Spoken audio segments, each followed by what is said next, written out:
5 minutos pasan de las 8 de la noche y en Noticias 5 recibimos a quien hasta hace poquitos días fue embajador uruguayo en Brasil, Guillermo Valles, que es diplomático de carrera y que estuvo, entre otras, en las negociaciones iniciales del Mercosur y también del Tratado de Libre Comercio con la Unión Europea. Gracias por su presencia aquí, embajador, le voy a seguir diciendo. Muchas gracias. O profesor también. Quiero comenzar con el Mercosur. Por lo que fue la última cumbre, donde capaz que se esperaba algo distinto a lo que terminó pasando. Y quiero comenzar preguntándole de aquel Mercosur que se negoció con su participación también, a lo que tenemos ahora. ¿Hay mucha distancia del ideal a lo que se concretó? Sí, sin dudas, porque el mundo cambia también, no solo por el Mercosur, sino por el contexto, ¿no es cierto? Pero el Mercosur, sí, sin dudas. Yo no estuve en las negociaciones originales del Tratado de Asunción, pero sí acompañando al canciller Abreu, actual secretario general de la LADI, y en el gobierno de Luis Lacalle Herrera, estuve en las negociaciones de todos los instrumentos que llevaban, digamos, a la implementación del Tratado de Asunción, ¿no? El Tratado de Asunción, ustedes se acuerdan que es un tratado relativamente breve, ¿no es cierto? En el artículo 1 dice: el 1 de enero de 1995 tenemos que tener un mercado común. En fin, ¿cómo hacerlo? Justamente vino después. Y esas fueron las muy difíciles negociaciones para hacer realidad la flexibilidad, la gradualidad y el equilibrio, que son los tres principios rectores de ese tratado. La flexibilidad es lo que Uruguay siempre defendió, pero no por buscar, digamos, excepcionarse, sino para reconocer con realismo, con pragmatismo, qué es lo que se puede hacer. Nos costó muchísimo en ese entonces, por ejemplo, demostrar que tener un arancel externo común, una tarifa, ¿no?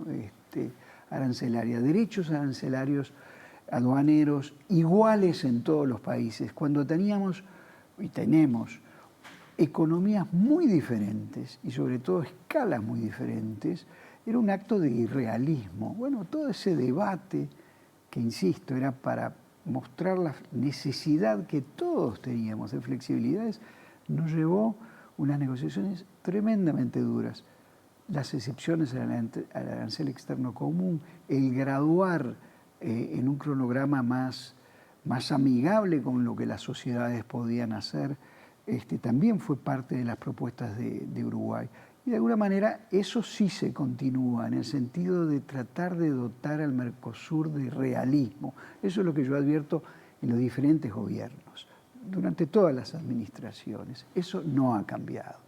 Lo que ha cambiado son los resultados al interno del Mercosur y fuera del Mercosur. Hoy en día, no me acuerdo exactamente ahora los porcentajes de comercio inter-Mercosur que tenemos, pero ha crecido mucho más el comercio hacia afuera, y no solo por China, porque el mundo ha cambiado. Entonces, no todo es, digamos, atribuible, diría yo, a dificultades. Es la realidad que es cambiante. ¿Pero tiene buena salud el Mercosur hoy? En términos, yo diría, de lo que debería estar funcionando, creo que no. Es decir, lo que debería necesariamente estar funcionando es un comercio más fluido entre los cuatro países, y ciertamente no. Tenemos todavía, por ejemplo, en las fronteras tenemos demoras que no se explican. Lo que se llama la facilitación del comercio en las fronteras todavía es un debe muy importante. En cuanto a trámites y burocracia. Trámites, basta preguntarle a cualquier transportista qué es lo que significa tener un camión 3, 4 días, a veces bastante más, cuando no tenemos disposiciones en las fronteras para tener el número de funcionarios que deberíamos tener. Han caído, yo diría, las barreras, yo diría que aquellas en las cuales hay una determinación de cerrar el comercio. No hay tal cosa, ¿no? Porque muchas veces gente, yo cuando era embajador del Uruguay en Brasil recibía muchas veces muchas quejas, decían, no, los brasileros, siempre los proteccionistas. No es nada de eso. es quizás la falta, al revés, es más la falta de voluntad que la existencia de una voluntad negativa. Entonces, eso, a más de 30 años, a más de 35 años, es inadmisible. Entonces, obviamente que de lo escrito a lo que tenemos hoy en día hay un gran debe. En reglamentos, en regulaciones que surgen diversas en cada uno de los países, ¿no?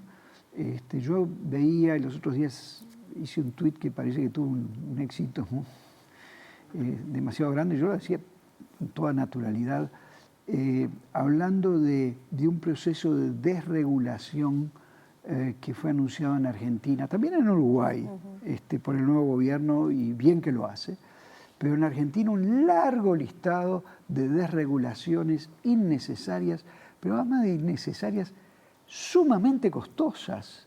Lo anunciaba el ministro Sturzenegger en Argentina. Bueno, eso es lo que todavía está significando una carga. ¿Y para quiénes significa una carga? Eso está medido. Yo trabajé 7 años para Naciones Unidas como director de Comercio Internacional de Naciones Unidas en Ginebra. Y esto lo medíamos. Los países más grandes, los países más desarrollados, los países con más capacidad inclusive administrativa, son aquellos que más regulan en general, ¿no? Sean liberales o no liberales, son los que más regulan. Y los países más pequeños son los que pagan los costos de esas regulaciones, porque aunque no estén hechos con un ánimo dañino, proteccionista, tienen costos de cumplimiento de esas reglamentaciones. Si no lo hacemos, esas reglamentaciones entre todos, se transforman en lo que se llaman medidas no arancelarias, que pueden no tener un objetivo proteccionista, pero que terminan teniendo un efecto de costo, no solo de tiempo, de aprendizaje y de cumplimiento, que es exactamente proporcional o contrariamente proporcional, digamos, a quien la aplica y quien la recibe. Eso está todavía muy presente. En este contexto Mercosur que usted describe, ¿cómo dialoga o bueno, se vincula con las nuevas reglas, por llamarle de alguna manera, al comercio internacional, ¿no? Que viene teniendo cambios estrepitosos y la palabra viene siendo incertidumbre, ¿no? A nivel internacional. ¿Qué Mercosur tenemos para hacerle frente a eso? Bueno, es una excelente pregunta. Ojalá fueran normas las que nos enfrentamos. Lo que estamos viendo es un sistema internacional sin normas, con imposiciones. Estamos yendo a relaciones de fuerza. Una de las cosas que yo advierto, esta es mi visión, y es que estamos realmente frente a un cambio histórico muy profundo, muy profundo. Quizás no nos damos cuenta de la velocidad. La aceleración del proceso de la revolución tecnológica y todo lo que significa eso, ya es un diario a convivir con la inteligencia artificial, pero los efectos positivos y negativos que eso va a tener, eso no va cambiando, no es simplemente una revolución, sino que es una aceleración de la revolución. El cambio climático también se está acelerando en todas partes. Y por si fuera poco, ahora lo que tenemos también es un mundo en el cual pesan mucho más que nunca las relaciones de poder. Y se está destruyendo el sistema internacional de comercio establecido en la posguerra. ¿La responsabilidad de quién? Es esencialmente, pero no únicamente, esa es mi visión, no únicamente, esencialmente por los Estados Unidos y por la política de recuperación de poder. No tiene prácticamente nada que ver con el comercio. Pero la administración Trump. Por la administración Trump. Es un intento de recuperación de una centralidad perdida, tanto en lo económico como en lo político, por medios muy cuestionables, con una lógica muy cuestionable, pero es un intento muy, muy fuerte.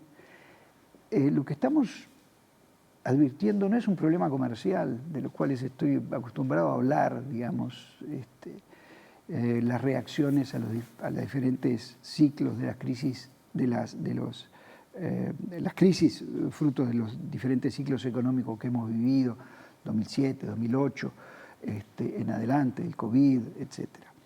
Lo que estamos viendo es un cambio de época realmente. Por ejemplo, que se usen los aranceles para intentar solucionar guerras o para amenazar represalias por el caso de Bolsonaro. ¿A eso se refiere? Me refiero a que la política comercial siempre fue tanto parte de la política económica de un país como parte de la política internacional de ese país. Siempre. Esto, inclusive en el caso de Uruguay. Hay un solapamiento, pero claramente el objetivo del Mercosur es un objetivo político, esencialmente político, y esencialmente originalmente entre Argentina y Brasil, para poner fin a una divergencia estructural profunda, inclusive de seguridad y militar, ¿correcto?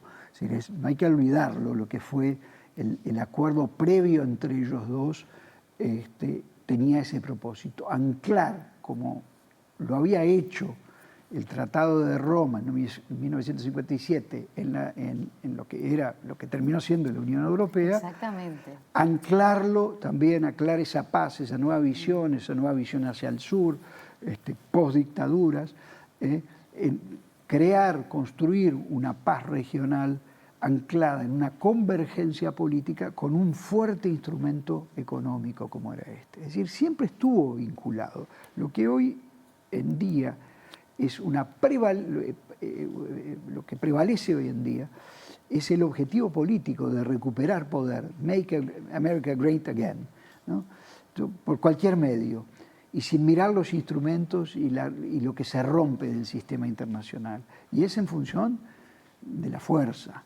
Entonces, estamos en un sistema internacional muy rápidamente, en lo que va de este año en particular, que se rige por otros códigos.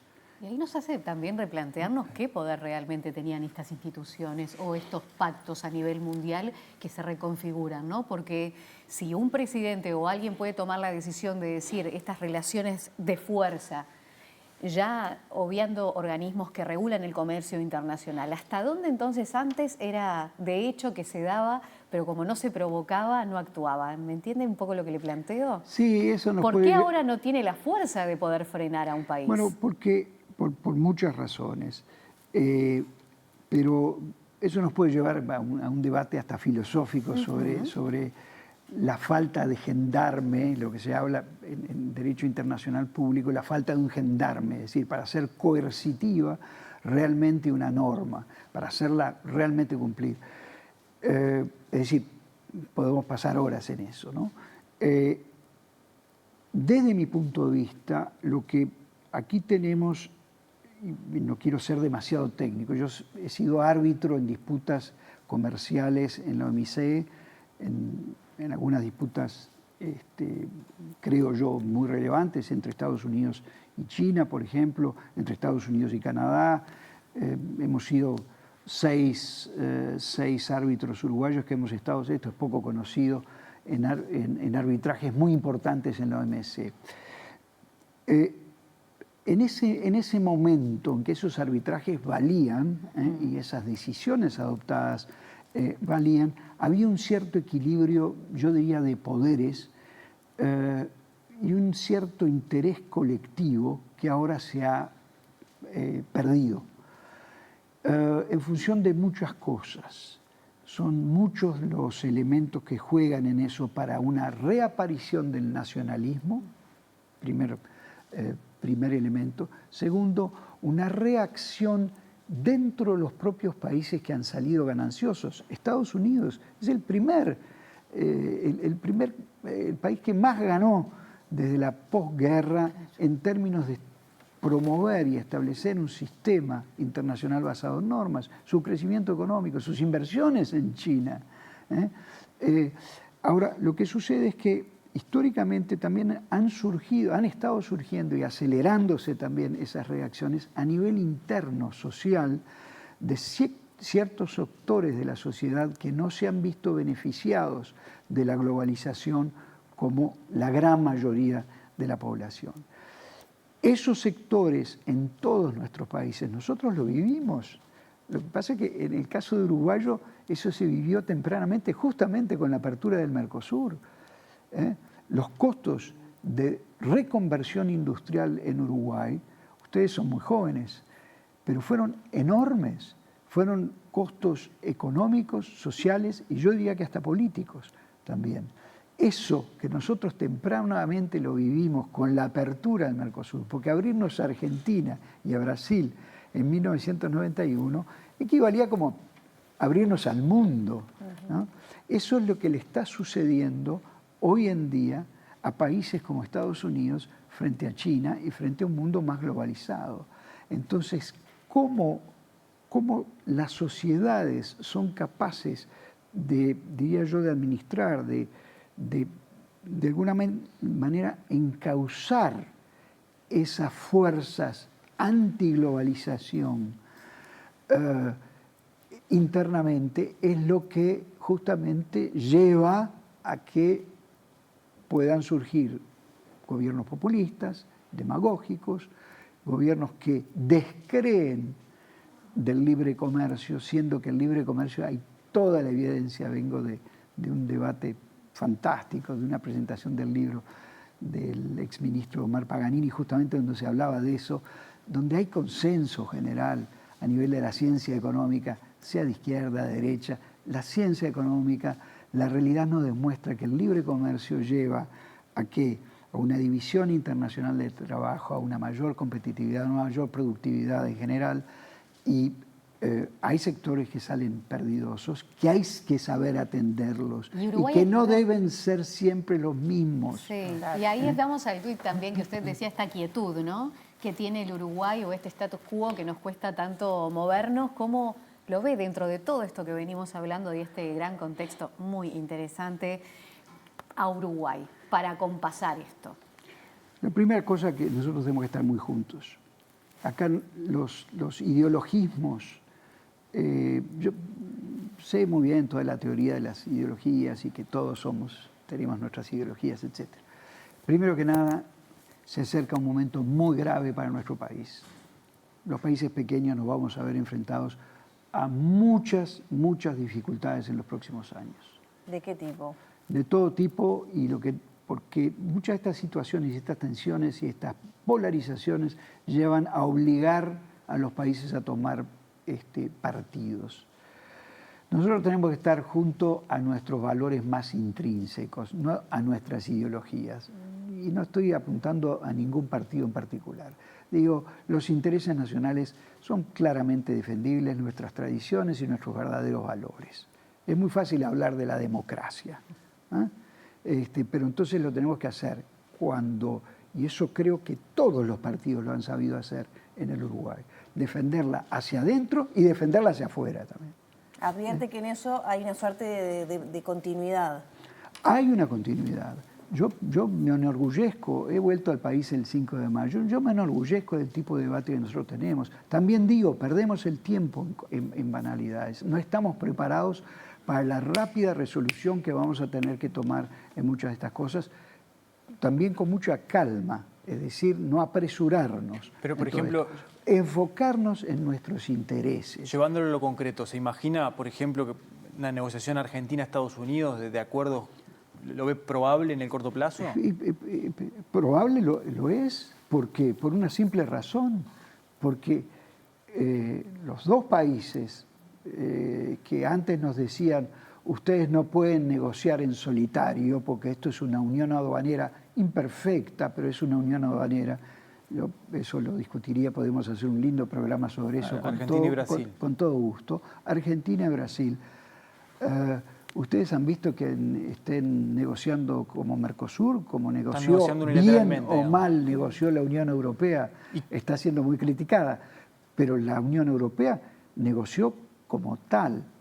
Estamos comparando dos sistemas muy diferentes. ¿Y qué debería hacer Uruguay ante esa negociación bilateral que ustedes... Atender a nuestros intereses. ¿Pero en el Mercosur, levantar voz de protesta? De ninguna manera. Nosotros tenemos que ver esta situación, analizarla.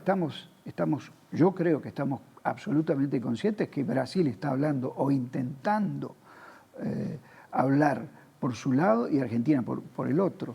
Uruguay acompañó eso. Es más, no sé si ustedes advirtieron que hace cuestión de 20 días el Mercosur adoptó una decisión muy importante, que es un reconocimiento, en el fondo es un reconocimiento de lo que Uruguay viene diciendo hace 20 años. ¿Qué fue? Argentina y Brasil pidieron 100 excepciones más al arancel externo común por parte de cada uno de ellos. Eso significó duplicar el número de excepciones, es decir, para que ambos países, después se estableció sí, un mecanismo de coordinación, etcétera, pero lo que quiere decir es que ambos países estaban necesitando más flexibilidad porque ya veían venir esta situación con Estados Unidos, para poder ellos estar en condiciones de hacer cada uno de ellos las concesiones que necesiten hacer en su diálogo con Estados Unidos. Ganaron poder de negociación con Estados Unidos. No es que ganaron poder de negociación, es que se liberaron de algunas trabas que con 100 excepciones que tenían antes, no les era suficiente. ¿Por qué? Porque van a tener que venir otras concesiones. ¿Le sirve a Uruguay eso entonces? ¿Cómo? ¿Le sirve a Uruguay? Por lo pronto, yo creo que sí. ¿Por qué? Porque reafirma que no tenemos una política comercial común. ¿Y por qué no tenemos una política comercial común? No es algo que a mí me satisfaga, pero es una realidad.